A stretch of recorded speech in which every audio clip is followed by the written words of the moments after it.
Hello everybody and welcome to the vlog. Today we are at Project Survival's Cat Haven here in California, and I will put the directions and stuff down below. But basically we're here to go see some cats because I'm a cat lady wearing my Project Survival shirt. Got my cat eye going, just doing nothing. This is Maytag. This is one of the two bobcats that we have. The other one is over there. She's about 17 pounds. And they're one of our only rescues that we have here. We don't like to take animals out of the wild, so that's very important. We're trying to keep animals in the wild. But they were found, their mother had been shot and her body was nearby. And they were so young that they hadn't even opened their eyes yet, so they had no chance of survival if no one had taken them in. And that's why they're called Maytag and Whirlpool, because they were found in an abandoned washing machine in Arizona.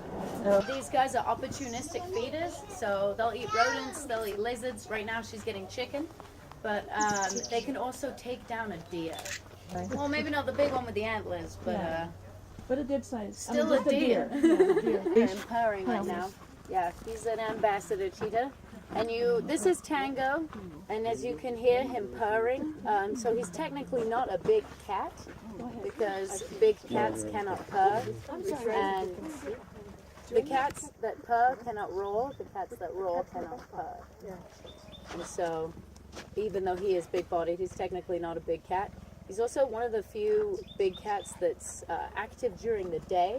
But these cheetahs, they have a hard time in the wild because, as I said in the slideshow, they're not fight animals, they are flight animals. But they're not very good at defending themselves, so they don't defend their cubs very well either, which is why they have such a high mortality. He's super gentle. We can go sit in there with him. He likes to be brushed like a dog, and they all know commands. They know sit, up, down, lay down, roll over. So, yeah, so trained just like a dog, really. He was raised by a facility that breeds cheetahs in South Africa to be ambassador cats. That's why he's so well trained. I see that. Oh, look at him. I'm sweet. He's kind of a picky eater. He has to have a specific ratio of drumsticks to steak or he won't eat. We raised a diva. Not spoiled. No. Oh, yeah. This is Sakia. She's a beautiful cat. These are the cats that the Egyptians worshipped, which I think is quite cool. And she knows it. Also, you may have seen her hissing at Wendy. That's actually how she says hello. That's not her saying get away from me. It's how she says hi. Now we're going to be coming up on some more cats. You'll see them rolling around and everything. And that's because they're in heat, so they're just, you know, being like, hey, how you doing? These were once found in California, all the way up through North America, but we now don't have any breeding populations in North America. We've had one sighting, but we think he might have come up from Mexico. But often when they're in heat, they'll roll around a lot because they're spreading their scent. Rolling around, trying to attract all the boys to the yard.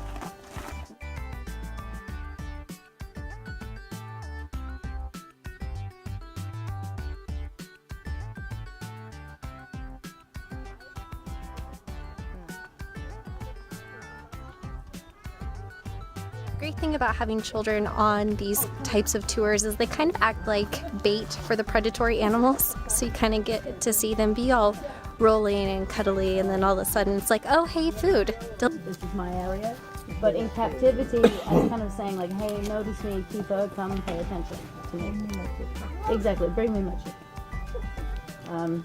They usually don't really eat plants, she's just kind of playing. Oh, she's trying to find a piece of chicken. I was going to say, she's not eating that, she's just playing with it. He's really beautiful. He was the first jaguar that was born here. And he's named after Dr. Morato, who we work with in Brazil. He's also deathly afraid of snakes. And so if he sees a snake in his enclosure, he will climb up his tree and call for a keeper to come and save him. But half the time it's actually just a snake, not a snake, a stick. So There's a bowling ball at Butch's cage. They can actually carve a bowling ball smaller and smaller. Really? They have the strongest. If you look at his head, it's a pit bull shaped head. So strongest jaws of any cat. that's why we don't keep their bucket unanchored, because that's what happens.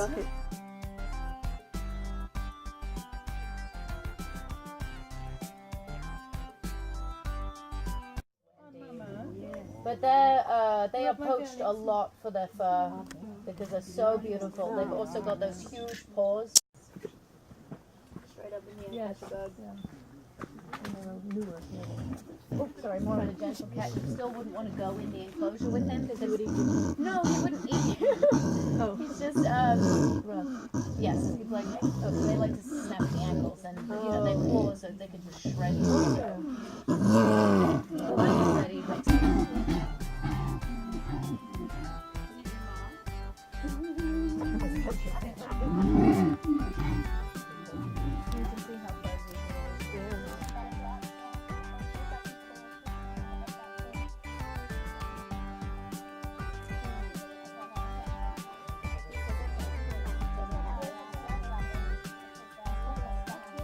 He's very protective of his little log. They're from Hollywood, so they're very stunning.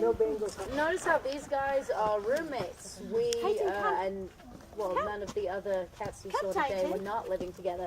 Most wild cats are solitary. But lions actually live in prides. So, but those will be female dominated. So you'll see up to 15 women and maybe 3, 4, 5 guys. That also just depends on food availability. These guys are huge. She's about 225 pounds. He's about 450. They are not breeding partners. She's 14 and he's 5 years old. But they do. He's how old? He's 5. 5. Yeah.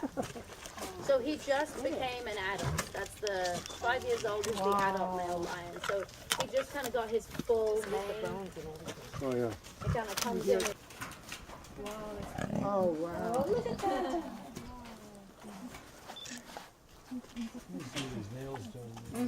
Well, they've got retractable claws, so those will come out when they're flying. Hard to walk because they're so strong for grandma to walk. If they... Hi, baby! Oh, hi. So you can hear she's chuffing. That's the tiger hello. She's a white tiger, which means she's a Bengal tiger because only the Bengal tigers that are white. Tigers are really good swimmers. They can swim up to 20 miles in the ocean. So she swims a lot. She swims till she turns green. He's beautiful. He's also a Bengal tiger. Oh, she came out making pictures. Lay down. Lay down there. Scratch your back. When I scratch him, it makes him lick his front paw. Yeah, you can just do it. Yes, you can do that, or if you, I don't know, if it's Facebook or Most ferocious cat that they have here on the grounds has to be this beast. Thank you so much for joining me at Project Survival's Cat Haven here in California. If you are in the area, I definitely suggest come checking it out. The tour was amazing. You got to learn so much about each individual cat, where they came from, what their story is, what their background is, and what their likes and dislikes are, and it was so much fun. Definitely enjoyable. Here at Project Survival, they also do safari tours in Africa, so if that is something you're interested in or you want to learn more about this whole process, I'll leave the information down below. Feel free to check it out. That's it for me this week. Thanks for watching, and I'll see you later. Bye.